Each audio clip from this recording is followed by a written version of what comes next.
Update, I pulled out the idle down, and that's basically like the overloader valve. You pull out that little U-clip, like a C-clip, and pull that, slides out. It'll pop out. There's a spring, and there's a little metal disc that sits on top of the cable, and that needs to be cleaned thoroughly. I sanded it down a little bit to get rid of the rust. Sprayed with carb cleaner down the cable. It's not a wire, it's a solid cable. So maybe if it breaks, you'd use a music wire or something. But then I use 3-in-1 silicone oil, and then I use dielectric grease on the ends. Try to seal it up a little more, seal some of that oil in there. So that doesn't really do much, you know, motion-wise, so there's pressure on. But I was able to, interestingly, and I just noticed something too. I might have put this, let me double check that. Look, here, let's see, let's double check. Oh, it looks like it's closing all the way. So I did hook up the choke lever because I was almost wondering if I didn't. But yeah, it's closing all the way and opening. So that's good. But yeah, I want to get this running because my house water pressure is not the largest tank, so there's a new laundry, so I've got towels still to do. But okay, so on choke, I guess I interrupted when I was looking at that. I did get to run a little bit, not so great, so I don't know if I need to run a little more through the jets. I doubt that's smaller. Maybe it could be air or something caught in there, probably some particle. I don't know, but it was actually running on run, but really poorly. So, but sounded pretty good on choke. What I did here is I actually adjusted this, and I might, while this is running, move this forward and back, because it can be when that's loosened.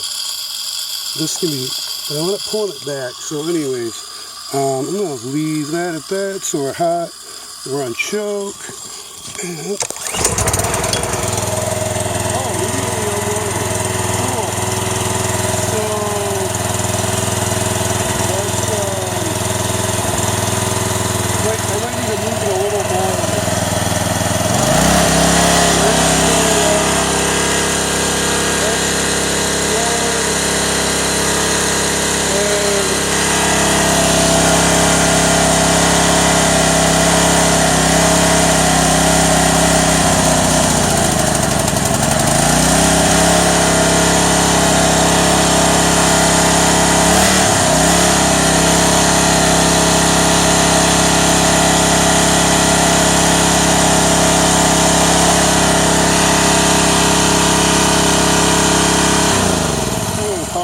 You see that's moving. That's working good now.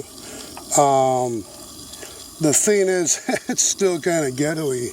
So I'm going to turn the water off, and I got to figure out, do I want to disassemble and try to clean? I just can't see out of the high end.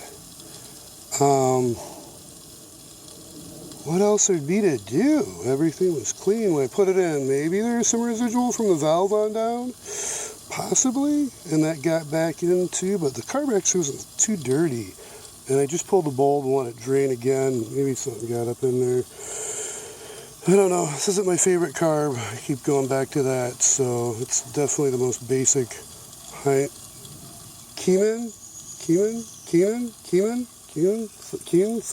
something like that. Keenan. So it's totally the super simplest one, even with the same numbers. For the part number, you look at, like I said, the old diagram. The old diagram had the low idle adjustment screw, which usually they super glue and lock, and then, you know, there's the idle adjustment screw, which I guess you don't need, and what's already on this, it's present. I still kind of wonder taking that idle down off and then readjusting the governor as a solution. But it seems like that governor would have to be adjusted. But I'm thinking first things first, have to figure out why that's not running good. Actually, let me run it one more time with the air filter off just to see. I'm kind of curious. So let's get that back on.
adjustment on that, at least for running in that situation, but when that choke's not right. But it's interesting to see how that governor adjusts based on the idle down cable. Yeah, other than that, alright. Be safe, stay healthy, and until next time, peace.